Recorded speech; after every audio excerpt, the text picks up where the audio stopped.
दोस्तों नमस्कार, ये है मार्गदर्शन फॉर सिविल सर्विसेज। मैं अनुराग चौधरी। दोस्तों, नागरिक शास्त्र अथवा राजनीति विज्ञान के चैप्टर वाइज प्रैक्टिस सेट के अंतर्गत आज की वीडियो में आप सॉल्व करेंगे LT grade, TGT, PGT, GIC प्रवक्ता, गवर्नमेंट डिग्री कॉलेज, उच्चतर शिक्षा असिस्टेंट प्रोफेसर और नेट जेआरएफ राजनीति विज्ञान के लिए उपयोगी और महत्वपूर्ण प्रश्नों का प्रैक्टिस सेट, जो आपके आगामी परीक्षाओं के लिए बहुत ही उपयोगी और महत्वपूर्ण है। तो आइए शुरू करते हैं आज का प्रैक्टिस सेट। राजनीति विज्ञान अथवा नागरिक शास्त्र के अध्यायवार प्रैक्टिस सेट का प्रैक्टिस सेट संख्या 19, जिसमें हम भारतीय राष्ट्रवाद और राष्ट्रीय आंदोलन से संबंधित महत्वपूर्ण प्रश्नों को कवर करेंगे। आज की वीडियो का जो पहला प्रश्न है दोस्तों, देखिए बहुत ही महत्वपूर्ण है। इसमें निम्नलिखित कथनों पर विचार कीजिए। पहला कथन है कि तृतीय गोलमेज सम्मेलन के विचार विमर्श की परिणति भारत सरकार अधिनियम 1935 के पारित होने के रूप में हुई। ये आपका सही कथन है। दूसरा कथन है कि भारत सरकार अधिनियम 1935 ने ब्रिटिश भारत के सूबों और भारतीय रियासतों के एक संघ पर आधारित ऑल इंडिया फेडरेशन के गठन का उपबंध किया है। तो इसमें सही उत्तर क्या हो जाएगा? सही उत्तर हो जाएगा ऑप्शन सी। 1 और 2 दोनों सही हैं। सही उत्तर ऑप्शन सी हो जाएगा। अगला प्रश्न है दोस्तों, निम्नलिखित में से किसने सुझाव दिया कि भारत की स्वतंत्रता के बाद भारतीय राष्ट्रीय कांग्रेस को एक राजनीतिक दल के रूप में भंग कर दिया जाना चाहिए? ऑप्शन है आपके सी राजगोपालाचारी, जयप्रकाश नारायण, आचार्य कृपलानी या महात्मा गांधी।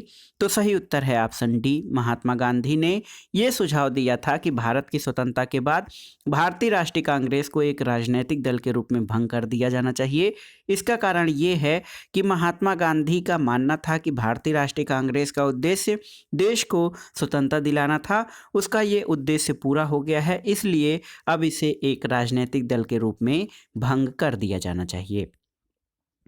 अगला प्रश्न है, 1932 के सांप्रदायिक पंचायत या कम्युनल अवार्ड का निम्नलिखित में से किसने विरोध किया था? तो सही उत्तर महात्मा गांधी ने दोस्तों। देखिए बहुत ही महत्वपूर्ण है, महात्मा गांधी। देखिए एम के गांधी, ऑप्शन ए आपका सही उत्तर हो जाएगा। मोहनदास करमचंद गांधी ने 1932 के सांप्रदायिक पंचायत का विरोध किया था। अगला प्रश्न है, देखिए बहुत ही महत्वपूर्ण है। 1942 के भारत छोड़ो आंदोलन की नायिका कौन थी? आपको बताना है। ऑप्शन है डॉक्टर एनी बेसेंट, सुचिता कृपलानी, अरुणा आसफ अली या सरोजनी नायडू। तो सही उत्तर ऑप्शन सी हो जाएगा। अरुणा आसफ अली 1942 के भारत छोड़ो आंदोलन की नायिका थी। महत्वपूर्ण नेताओं के नज़रबंद या कैद कर लिए जाने के बाद राम मनोहर लोहिया, अरुणा आसफ अली इत्यादि जो क्रांतिकारी थे, इन्होंने भारत छोड़ो आंदोलन का गुप्त रूप से संचालन किया था और अरुणा आसफ अली 1942 के भारत छोड़ो आंदोलन की नायिका थीं। अगला प्रश्न है, निम्नलिखित में से किस भारतीय महिला ने स्वतंत्रता आंदोलन के दौरान क्रांतिकारी साधनों का समर्थन नहीं किया था? ऑप्शन है मणिबेन पटेल, दुर्गा भाभी, सत्यवती देवी या फिर खुर्शीद बहन। तो सही उत्तर है मणिबेन पटेल। दोस्तों, मणिबेन पटेल ने स्वतंत्रता आंदोलन के दौरान क्रांतिकारी साधनों का नहीं बल्कि शांतिपूर्ण साधनों का समर्थन किया था, जबकि दुर्गा भाभी, सत्यवती देवी और खुर्शीद बहन, इन्होंने भारतीय स्वतंत्रता आंदोलन में क्रांतिकारी साधनों के प्रयोग पर बल दिया था। अगला प्रश्न है, प्रश्न संख्या 6, बार बार पूछा गया है कि भारत में किस वर्ष राष्ट्रीय आंदोलन ने जन संगठित आंदोलन का रूप ले लिया था? ऑप्शन है 1857, 1885, 1914 या 1919। तो सही उत्तर हो जाएगा ऑप्शन डी, 1919 में।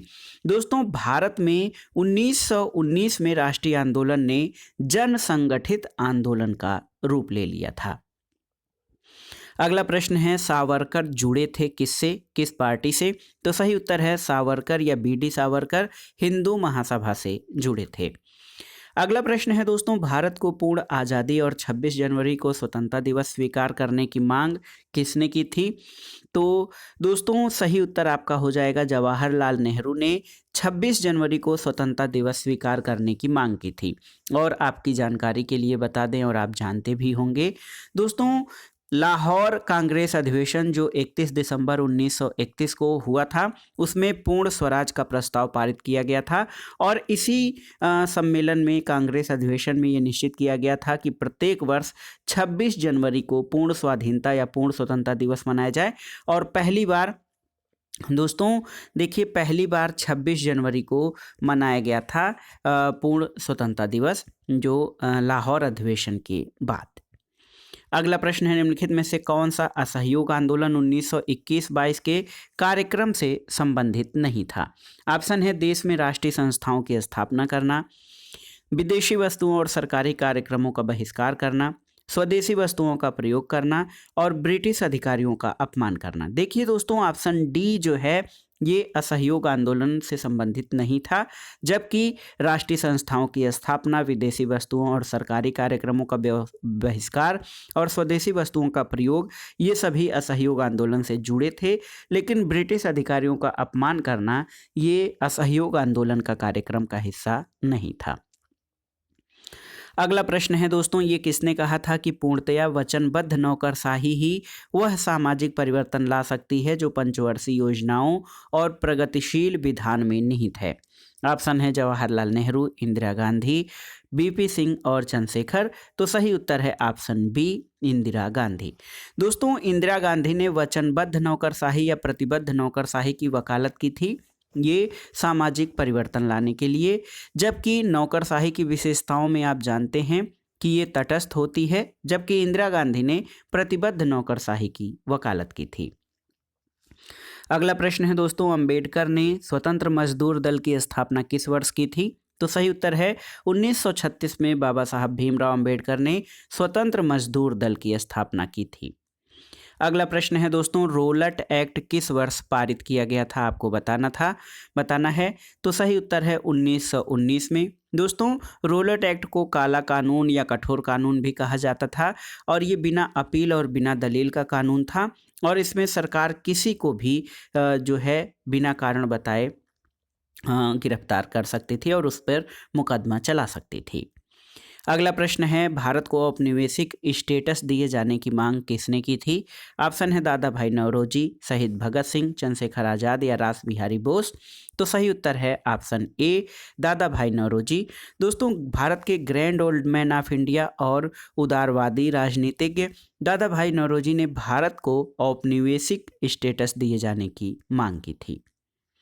अगला प्रश्न है, सही विकल्प पहचानना है। गांधी और नेहरू के विचारों में भिन्नता थी, किंतु वे जिस अवधारणा को स्वीकार करते थे वो अवधारणा कौन सी थी? ऑप्शन है संसदीय लोकतंत्र, योजना द्वारा समाजवाद, पंथ निरपेक्ष समाज की आवश्यकता या देश का विभाजन। तो दोस्तों, गांधी और नेहरू दोनों लोग पंथ निरपेक्ष समाज की आवश्यकता पर बल देते थे। ऑप्शन सी आपका सही उत्तर है। अगला प्रश्न है दोस्तों, भूमिगत आंदोलन किस गांधीवादी आंदोलन से जुड़े थे? तो सही उत्तर है भूमिगत आंदोलन भारत छोड़ो आंदोलन से जुड़े थे, क्योंकि भारत छोड़ो आंदोलन के दौरान अंग्रेजी हुकूमत ने महत्वपूर्ण नेतृत्वकर्ता नेताओं को गिरफ्तार कर लिया था। उस समय कुछ क्रांतिकारियों ने भूमिगत रूप से इस आंदोलन का नेतृत्व किया था। अगला प्रश्न है प्रश्न संख्या 16, और ये प्रश्न ऐसा है दोस्तों, इसका उत्तर क्लियर नहीं हो पा रहा है। किस लेखक ने महात्मा गांधी को प्रोफेशनल रीडर्स की संज्ञा दी थी?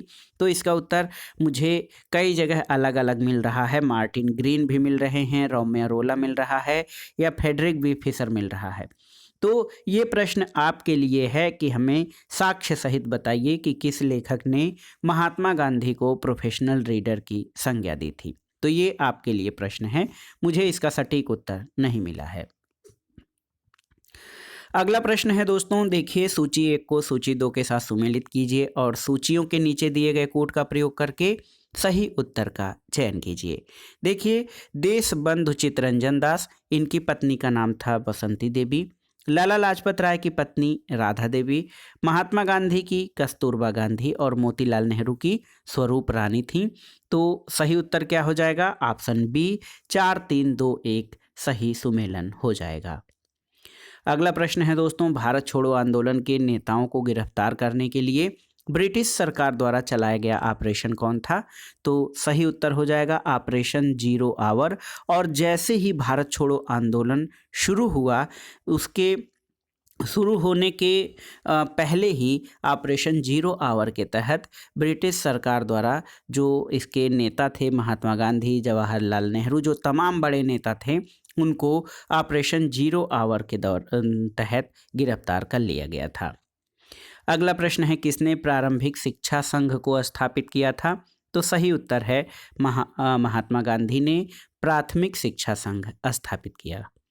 अगला प्रश्न है दोस्तों, देखिए, हाड़ और मांस का ऐसा व्यक्ति चला भी था, किसने कहा था? ऑप्शन है अल्बर्ट आइंस्टीन, अर्नेस्ट रोम्यारोला या ए बेकरल।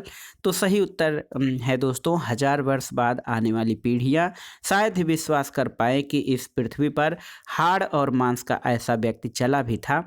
ये अल्बर्ट आइंस्टीन का कथन है। अगला प्रश्न है, निम्नलिखित घटनाओं को कालक्रम की दृष्टि से सुमेलित कीजिए। तो दांडी यात्रा, ये दोस्तों 12 मार्च 1931 से 6 अप्रैल 1931 तक चला, तो दांडी यात्रा 1931 हो जाएगा। जलियांवाला बाग हत्याकांड 1919 में हुआ था। स्वदेशी आंदोलन 1905 में, और भारत छोड़ो आंदोलन सबसे लास्ट आंदोलन था विदेशियों के प्रति 1942 में। तो सबसे पहले डी, उसके बाद जलियांवाला बाग हत्याकांड बी, फिर ए सी, डी बी ए सी, ऑप्शन सी आपका सही उत्तर हो जाएगा। अगला प्रश्न है दोस्तों, किस जनसभा में करो या मरो का नारा महात्मा गांधी ने दिया था? आपको बताना है। तो सही उत्तर हो जाएगा दोस्तों बम्बई। बम्बई अधिवेशन में महात्मा गांधी ने डू और डाई का नारा दिया था। और ये कौन सा आंदोलन था? आपके लिए प्रश्न है कि किस आंदोलन में महात्मा गांधी ने बम्बई में करो या मरो का नारा दिया था।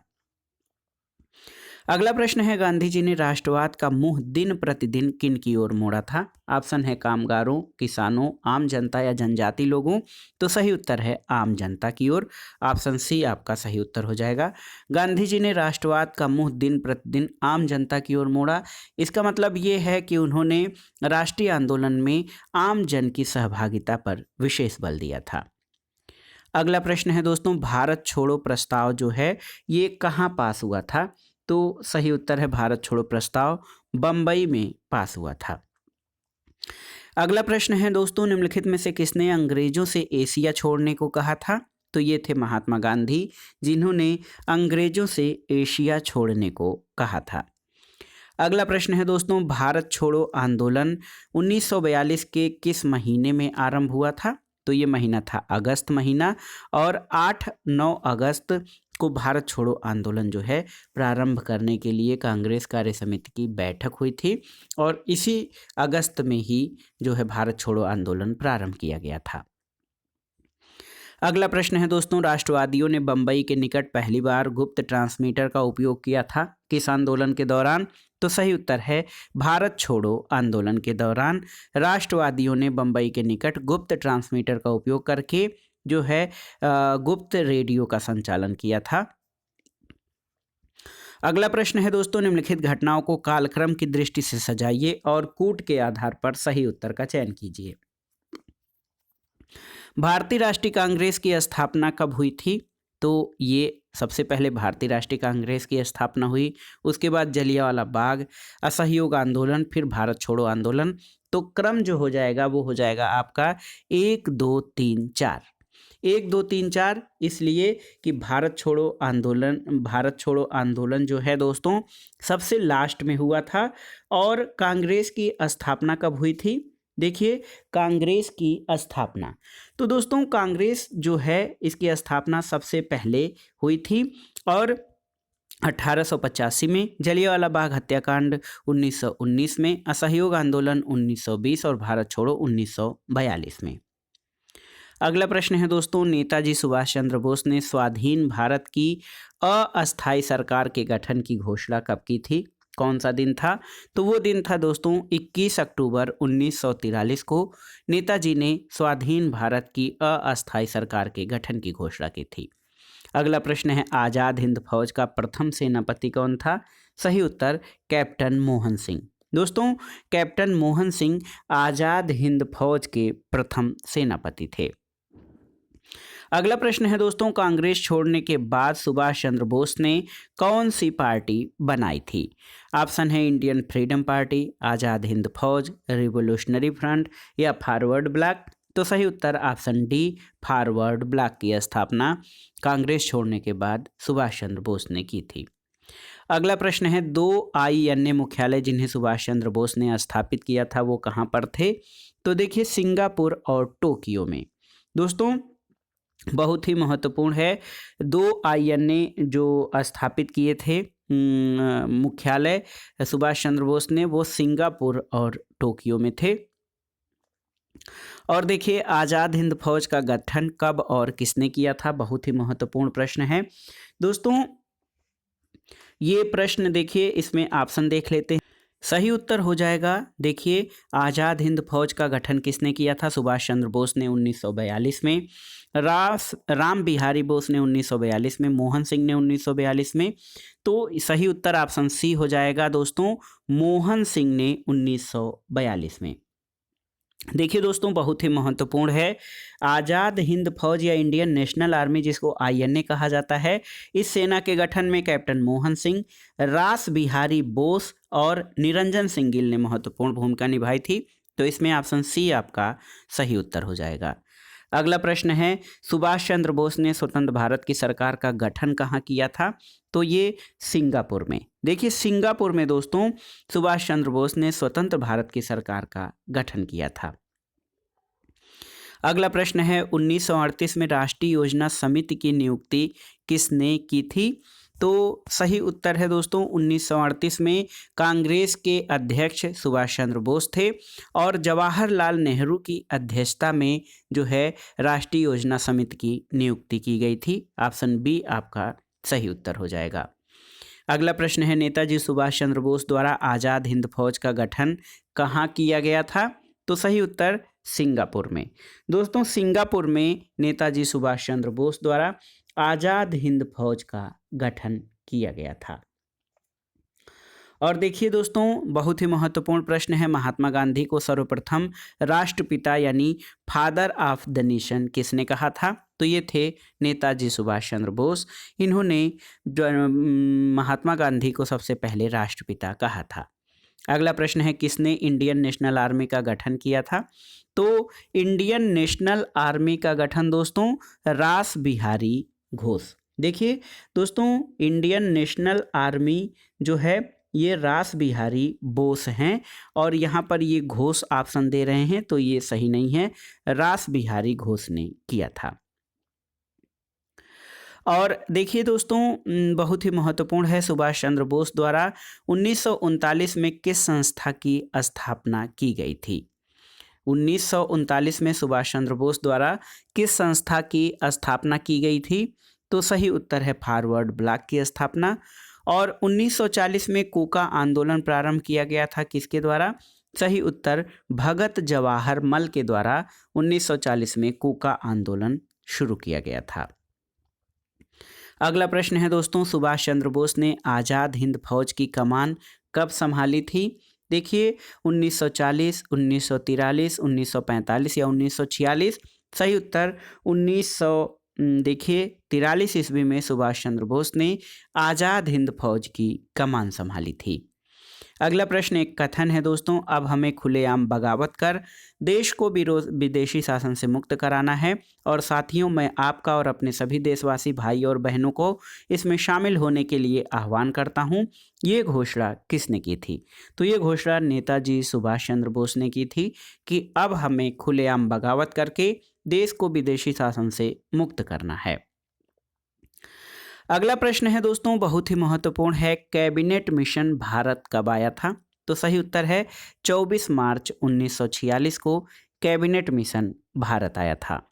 अगला प्रश्न है, संविधान सभा जिसने भारतीय संविधान का निर्माण किया था इसका गठन किया गया था कैसे? तो उत्तर है कैबिनेट मिशन प्लान के अंतर्गत दोस्तों कॉन्स्टिट्यूशन असेंबली का गठन किया गया था जिसने कि भारतीय संविधान का निर्माण किया था। अगला प्रश्न और इस वीडियो का आखिरी प्रश्न है। सूची 1 का सूची 2 से सुमेलन करना है और दिए गए कूट के आधार पर सही उत्तर का चयन करना है। क्रिप्स मिशन, दोस्तों क्रिप्स मिशन 1942 ईस्वी में इसकी गठन हुआ था। गांधी जिन्ना वार्ता 1944 में, शिमला कॉन्फ्रेंस 1945 में और कैबिनेट मिशन 1946 में। तो ये देखिए बहुत ही महत्वपूर्ण है, आप इसको इस तरह से सुमेलन करा सकते हैं। सही उत्तर हो जाएगा 3, 1, 4 और 2, 3, 1, 4 और 2, ऑप्शन डी आपका सही उत्तर हो जाएगा। तो दोस्तों ये था आज का वीडियो, राजनीति विज्ञान अथवा नागरिक शास्त्र के महत्वपूर्ण प्रश्नों का प्रैक्टिस सेट जो विभिन्न प्रतियोगी परीक्षाओं, देखिए नागरिक शास्त्र, राजनीति विज्ञान या सामाजिक विज्ञान से आयोजित जो परीक्षाएं होती हैं, LT grade, TGT, PGT, GIC प्रवक्ता, गवर्नमेंट डिग्री कॉलेज, उच्चतर शिक्षा असिस्टेंट प्रोफेसर, इन सब के साथ साथ दोस्तों ये जो वीडियो है राष्ट्रवाद और भारतीय राष्ट्रीय आंदोलन, ये देखिए सामान्य अध्ययन यानी जनरल स्टडीज के मॉडर्न इंडिया पोर्शन के लिए भी बहुत ही महत्वपूर्ण है। तो ये वीडियो आपके लिए जनरल स्टडीज के आधुनिक भारत के इतिहास खंड के लिए भी बहुत ही उपयोगी है। आप इन प्रश्नों को तैयार कर लीजिएगा। दोस्तों वीडियो के दौरान एक प्रश्न पर कन्फ्यूजन था, उसका उत्तर आपको बताना है। इसके अलावा 1-2 प्रश्न आपसे और पूछे गए हैं, उनका भी उत्तर आपको कमेंट बॉक्स में देना है। वीडियो आपको कैसा लगा हमें कमेंट बॉक्स में ज़रूर बताइएगा। वीडियो को लाइक करें, शेयर करें और इस चैनल मार्गदर्शन फॉर सिविल सर्विसेज को सब्सक्राइब करें। वीडियो देखने के लिए धन्यवाद दोस्तों, नमस्कार।